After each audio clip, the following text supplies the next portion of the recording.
All I've ever wanted was to be mom, wife, and teacher. I've always wanted a big family. My mom comes from a family of 6, so I myself got married and have 6 children. I ended up getting sick in 2013 and went to the doctors. They couldn't figure out what was going on, so it was, here, try this, take this, and I ended up with a script for Norco. Life was flipped upside down, went through a divorce, now home with the kids, not in school, isolation, which is terrible, and then eventually started taking the pills more and more, and okay, I'm feeling better, now I have energy, still don't know what's going on.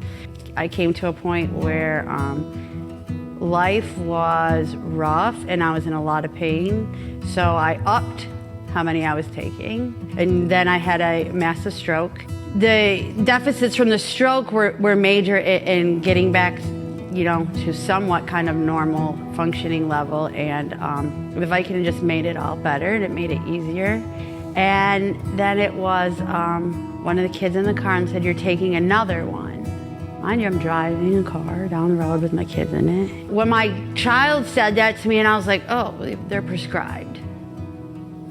And God's like, yeah, doubt there's prescribed 17 a day. It's kind of not what the bottle says. And I remember in February calling my mom on the phone in the darkest place ever, and I said, I don't want to wake up.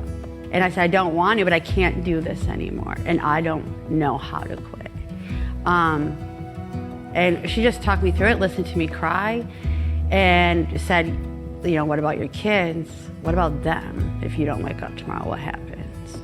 And I was like, they'll be better. I don't know. I just can't do this anymore. So I just remember hanging up the phone and laying there just crying myself to sleep. I had my clock radio on the dresser, and in the morning it was time to get up and do this all over again.